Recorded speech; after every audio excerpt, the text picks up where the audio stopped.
Hello there and welcome to Turó Talks Face to Face, where we get up close and personal with one member of the team at the Turo Park Clinics, a pioneering and integrative health hub in the heart of Barcelona. I'm Carrie Fraze and this is the very first in a series of talks, so who better to kick things off than with the Centre's founder and director, Dr Madeleine Smit. Madeleine, how are you? I'm good, thank you. So firstly, we want to tell people who are watching that we are presenting from the brand new extension to the Turó Park Medical Centre. Everything shiny and new, I guess, apart from the staff. Yeah, well, we opened about 2 months ago now, and we've added 10 new treatment rooms, including one minor surgery room. And we've got a call center now to manage all incoming mail and phone calls and WhatsApps and LinkedIn's and Facebooks and all kinds of ways in which people contact us, and we've added new staff, of course, to make sure we have enough people at the front desk and in both clinics. And we've most of all added services because now we have room and infrastructure to offer new services that we weren't offering yet. So it's very exciting. Because you launched the original Turó Park Medical Centre 5 years ago. What gave you the idea to embark on such a big project in the first place? Well, I didn't think about doing it. I didn't know 5 years ago that we would be here 5 years later. It kind of grew organically, and it grew because of the success and also because of the demand on behalf of the patients, but also the doctors and the staff. So it was, we started it 5 years ago thinking, well, there is a real need for quality private healthcare across the whole board of healthcare, non-hospital healthcare. So it's you walk in, you walk out. We don't have overnight stays. None of our services will include overnight stays. So it's just they call outpatient care. And to combine, I think one of the key things was to combine dental and medical and aesthetic care, to really be able to offer a person or a family everything under one roof and one management. I think one of the great things is to have your medical needs managed by a similar infrastructure, to have all your information centralized, and to have a comfortable and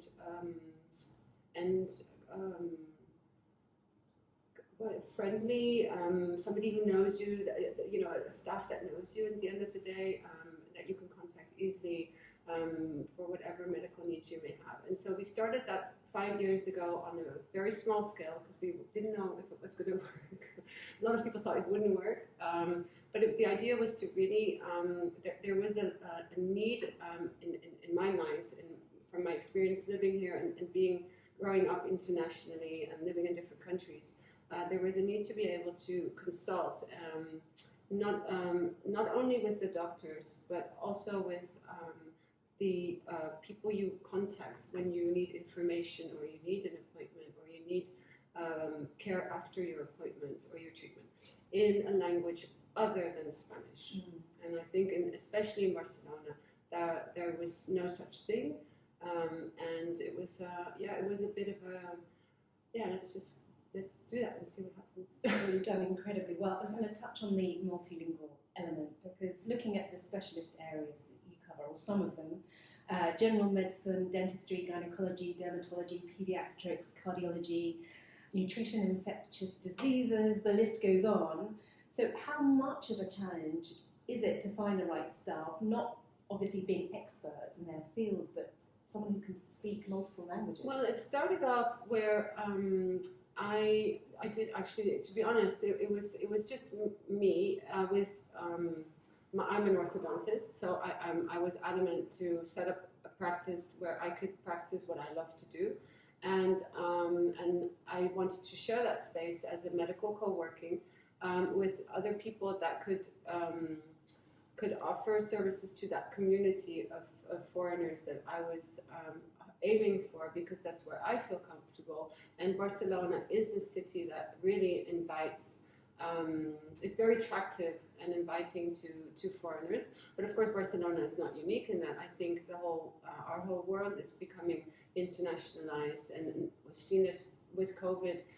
It's been accelerated so much, where everyone can choose where they work from, and there are certain places in the world where that are very attractive as far as quality of life is, and people will now. I think prior, years ago, people would choose a place where they could find the right job, and then they would adapt their life accordingly. And sometimes that would be a sacrifice, and sometimes not. And I think now people prefer, and they can, with technology and teleworking and just the types of jobs that people are doing, that people can now say, no, I'd like to live in the mountains, or I'd like to live near the beach, or I'd like to do a few years there, or I'd like to do between 2 or 3 places. And we see so much of that here. And but they still want to be able to rely on international quality of care. Yeah. And are many of your staff in that position, people who've chosen to come and move here and yeah, we have a lovely mix. And I also think when people once you've had an experience of living abroad, you kind of it stays with you. Mm-hmm. And I think you become part of a community that I think at the end of the day, people who've gone out of their comfort zone. Not to get too deep here, but I think you have something in common, and some people come here for a few years and they just embark with their whole family and their kids, and they quit their jobs or they change their jobs, and I think this is a worldwide phenomenon that pertains to a certain socioeconomical class. I do think that is true, or maybe not even actually. I think more and more people just want a quality of life. And so with the staff, we have all kinds. We have all kinds of nationalities, or local people who've traveled, or who've done. They've worked in tourism, so that they like to be in touch with people from all over the world, because it is very rich and it's very interesting. And yeah, you meet wonderful people. And I guess for the patients, it's just great, isn't it, to be able to converse with a specialist in a specific field in the language you feel most comfortable. Yeah, and I think it's extremely important, because there's not, when it comes to health, it's not just the physical side. There's with a lot of conditions or health events that can happen to you. There's a large psychological load often, and I think to be able to be heard or to express yourself and to receive information that you can process correctly and clearly, and to have a very easy way of contacting and communicating, which we've set up. We use programs where it's very easy through video calls or WhatsApps to contact either our doctors or our contact center. And I think that's extremely important. Yeah. Mm-hmm. Yeah, I wanted to touch on that, the virtual consultations, which presumably have grown since COVID. Yeah, they have, and I think people have become increasingly more comfortable due to what COVID has forced people to do in order to communicate for their work. And I think they're now increasingly, and also the press. It's out there. People talk about it. It's no longer like. I think there's so much talk about it that people are now just they're okay with it, and so you'll find anything. I mean, people want second opinions, or they want to know about a prescription they got in another country, or they want to know, or they're going away for a little while. They're coming back, and they're like, well, I might as well contact the doctor that I saw earlier. Or even if I'm not geographically there, so I can just reach out. A lot of things there's therapies or even nutrition. There's a lot of things where people may want to come for a personal visit, but then the follow-ups, they might as well just do them online. A lot of also we've had people that are moving, and before they move, they want to just touch base and see if there's a connection when they're choosing which clinic to go to. And I think it's not a. I think it's another means of communication that is extremely easy, can be very helpful, and it's just it's just another tool. Yeah, and a lot of people actually feel slightly more comfortable, don't they, behind a screen and talking about certain. Yeah, I think it really does remove certain barriers in different respects. Yeah. Mm. Let's talk a bit about insurance now, because you can come to the centre with or without health insurance. Absolutely. So if people want to use their private health insurance, the centre can help them get that reimbursed. Yeah, there's many different options. Basically, what is the way we work is we work directly with certain international insurances, which means that we have deals with these companies, and the patients that company actually. So a lot of them, they are the ones that contact us to organize the appointment. Sometimes the patient that comes directly, and we know that if they're with that company, then they don't pay upfront. The company will take care of the invoice directly with us, and then but the majority at the moment, so we're working on expanding those types of deals. The majority at the moment, the way it works is people with the type of policy, and it can be any company. Most companies have different categories of insurance, and the ones that cover the most extensive ones, the ones that really give you a free choice of where to go, are the ones that work very well with us, and people, all they have to do is they take the invoice and they just claim it back. And most of these companies are very quick to respond and to reimburse, and we can help with that. We don't have access, of course, to individual patient files, but we know a lot about it. We can help them how to process it. We know what the insurance companies, what they want as far as information, and if we don't, we can even talk directly with them via email. So yeah, our staff is trained to make refunding of medical expenses as easy as possible. Taking responsibility for one's health is something that's talked a lot about at the moment, isn't it? Another way of looking at this is digital health monitoring, isn't it? Taking responsibility for yourself. Can you explain a bit about how that works exactly and whether patients are up for it?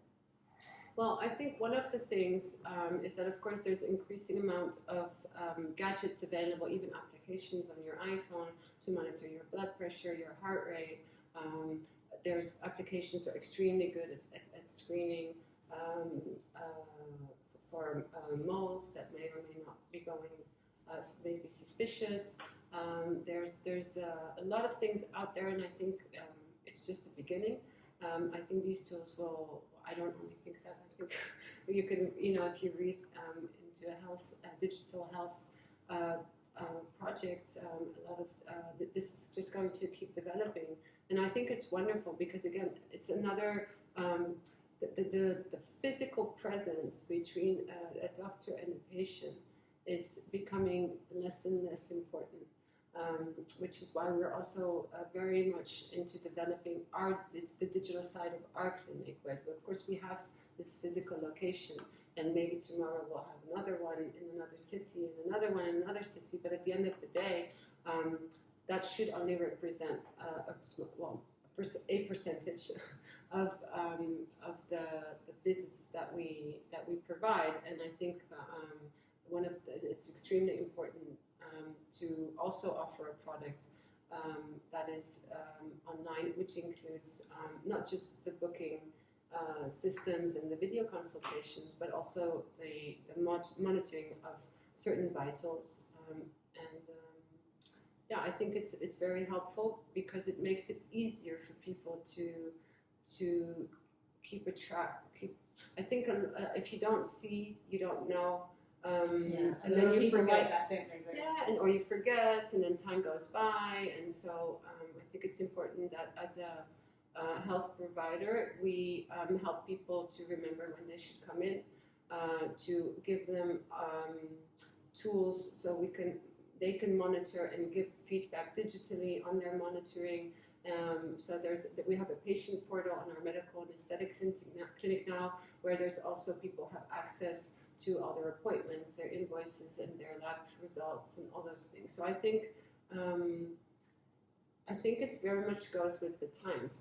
There is a lot of information out there, and I think people are increasingly want to have information that's personalized for them regarding their health. And these digital monitoring makes it a lot easier for people to just, they don't have to come in, you can just converse, email, send results from your, whatever tool you're using that's, that you're measuring or putting data into, such as there's a lot for nutrition, for example, there's great tools that allow you, with Dr. Madeleine, we did speak about that previously, which are tools where you can put your weight and how much exercise and what you ate and all kinds of stuff. And you just send that. And if there's anything, then the doctor can just receive that, send you a little email, agree to a call if needed, ask you to come in if needed. So yeah, I think it's there's a lot more interaction. Yeah, there's a lot more control for the patient. There's a lot more control for the patient, and there's a lot more accessibility to your physician. Now, evidently, the centre has been a huge success in just 5 years. Yeah, I'd like to ask you that there must have been challenges. Could you give us an idea of what some of the major challenges have been for you?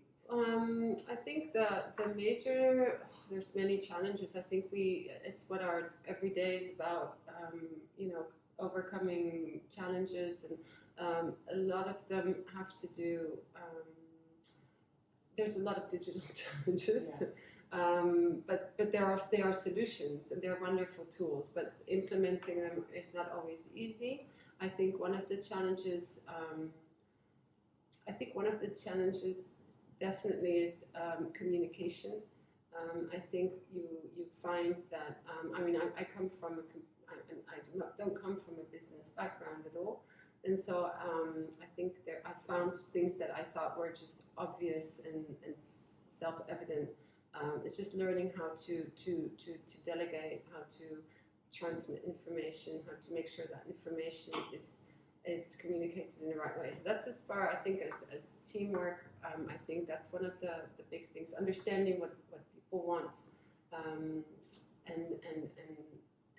converting that into efficient work, I think is for me definitely a challenge, and I'm learning every day, and I think it's wonderful to have so many great people to work with, and we are very lucky, because I do think there's a really nice community within work.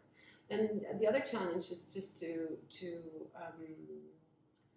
know, to really have enough of a choice of appointment times, at the right doctor at the right time, for the right patient. I think that's really what we try and work on every day, is to make sure that the right patient sees the right doctor at the right time, that we have enough of those slots available, that we have enough staff to offer those slots, and to give information about, you know, people contacting us and saying, you know, do you do this? I need this. What's that? And I think we're getting pretty good at it. It looks like you are. But it's yeah. I think there's so much still to do. Sure. I mean, you were just talking about professional challenges there, and obviously you will have personal challenges, because you've got your own orthodontic work here in the centre. Yes.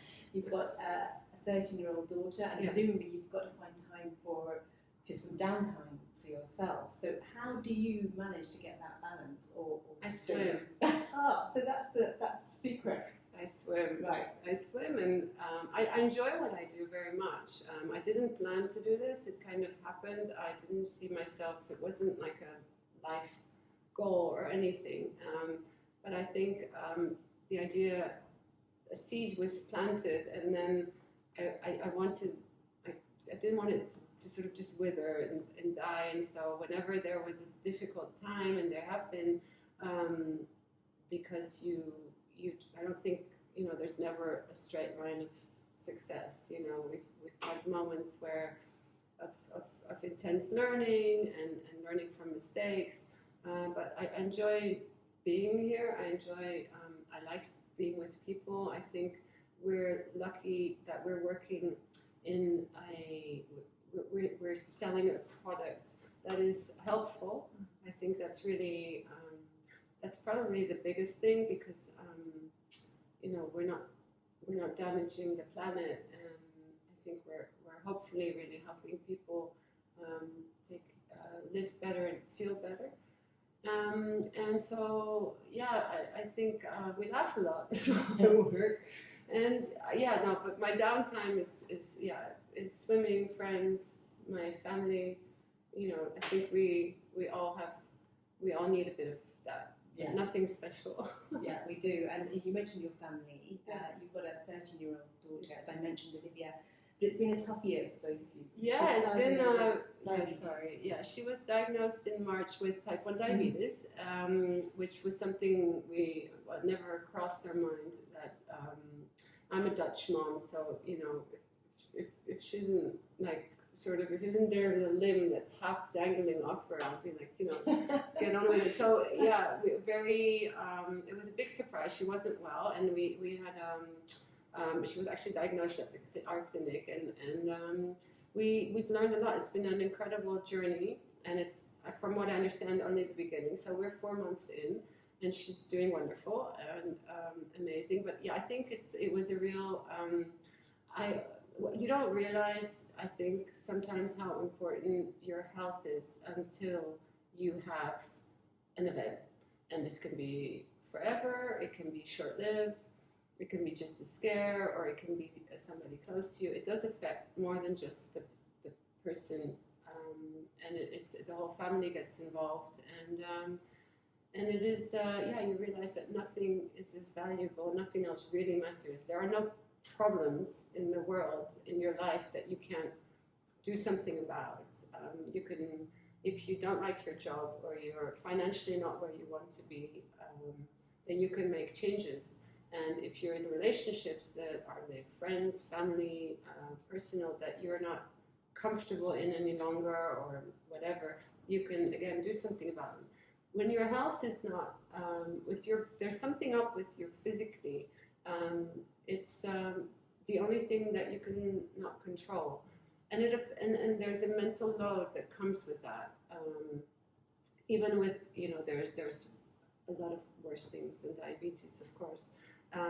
But it's been really interesting, and it's been in a very strange. I wouldn't wish this on anyone, but it's also been very positive how it's brought the family together. I think it's brought her.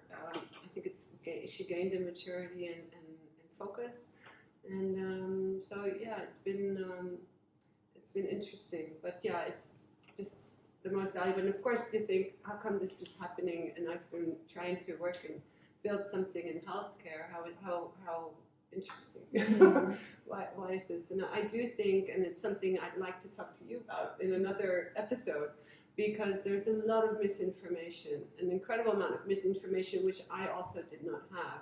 And I've done medical school to a degree. Then I went on to, so I think it's interesting, and I think there's a lot of topics in healthcare that really deserve a lot more attention, a lot more information. I think it's important. I'm seeing how important it is, and I'm on all these blogs now and following people, how important it is for the people affected by certain chronic or acute or long-term but curable conditions to be understood, and how the misinformation is adds to the mental load of, okay, I'm just not being understood, I feel alone, or because, I mean, she gets comments like, oh, like, you look so much better now, you've got it under control, and she knows that she's never getting it under control, because every day she's trying to do it, but it's really, really, sometimes it works and sometimes it doesn't. But how come you're so young? Or when it's a childhood, well, it's an autoimmune disease. People don't know the difference between type 1 and type 2. And so like, oh, did she eat a lot of candy? But she's not overweight. And there's a lot of misinformation, which if you hear it every day, it gets tiring. And I think then people stop talking about what they're going through every day, because they just don't want to go through it anymore. So they're blocking it out, but they're living with it. So I think that none of those things are good and positive, and I'd really like to use the platforms that we're creating with our podcasts, and I'd like to dedicate one to diabetes, type 1, type 2, because there's a much larger community affected by type 2, which is a totally different disease. And there's so many other conditions, and I think it's very helpful to use our doctors that we have available that know so much that and to really demystify and also understand the daily implications of a lot of conditions. And so, it's interesting. Yeah, it's very difficult, isn't it, sometimes to be able to sift through the amount of information that there is out there, especially online. And I think there's a lot of things that are not really being talked about also, I think just, and so people they have false ideas about things. And if you're the one living with it every day, I think that is, it'd be great if people understood better what you're going through. Yeah, we touched on the technological, I should say, advances in medicine earlier. How do you think technology has been able to help your daughter in her Well, it's been amazing. It's life-changing because, first of all, the types of insulin that they make nowadays have improved. They used to inject pigs' insulin, and it was, now they've improved that. Somehow, and I don't know how, but most of all, there's continuous glucose monitors, which means that there's still some, finger pinching involved, but very little. And I think some people, and I'm seeing as time goes by, that kind of fades, and you just rely on your phone with the graph. It's wonderful because it sets alerts. And you can set those alerts and decide with your medical team which parameters to put, so you can adapt it to your individual situation. And it just means that you can you get a tighter control because it's continuous. You don't have to check in. You can just look at it and see, okay, I'm going up, I'm going down. I need to do this. I'm going to eat. I'm going to do sports, and it's a bit double-sided because if you look at it the first thing in the morning, or the last thing in bed, which is what you do, because it kind of sets the mood for the day or the night, which isn't always a good thing. Yeah. So but I think it's wonderful, and it's changed. I think it's changed all diabetic. I think type 2 they use it as well, from what I understand. But yeah, it's absolutely wonderful. And then there's another thing, but my daughter's not there yet because there's a learning process. So you don't get these things from day one because they want you to be able to get by and manage without the gadgets, which is wonderful because what if they don't work? What are you going to do? And again, that's another thing I think people don't understand, that this is in a matter of minutes, somebody can get really bad and get into a diabetic coma. And I think people I didn't realize that. I didn't know that it was sometimes really, you need to really be monitoring constantly. But you also need to live, which is another thing they taught us. So, you need to strike a balance. But then there's the pumps, the insulin pumps. So basically with the continuous glucose monitor and the insulin pump, what they've done is they've nowadays created a full artificial circuit that mimics the function of the pancreas beta cells, which is incredible. And so I'm hoping that will get better and better, because these things, again, it sounds wonderful, and it is wonderful, but they don't work forever. You need to keep changing them. The pumps you change every 3 days. The glucose monitor, depending on which brand you have, it's every week or every 10 days. And so when you go on a vacation, and they need to be kept under a certain temperature. So it's not, it's not that easy, but this will continue to improve, and I think it's wonderful, and I think it's life-changing, absolutely. So my final question then, although I think I know what it will be given what you've been saying, your biggest takeaway then from this experience in the last sort of 4 months of Lydia, and also with the centre, and maybe a message to your patients? No, just your health is the most valuable thing you've got. It's your body, and it affects your physical well-being, affects your mental well-being, and vice versa. I think and it's the one thing that we cannot necessarily control, but we can try and keep it optimal. We can keep it in check, and because if those things go well, everything else you can fix it. Great stuff. Madeleine, Dr. Madeleine Smit, thank you so much. Always a pleasure speaking to Same, you. same. Well, we hope you enjoyed the first of a series of Turó Talks face-to-face. If you want to find out more about the centre, please take a look at the website. It's turoparkmedical.com. It's in multiple languages, as you'd expect. So we'll see you next time. Bye for now.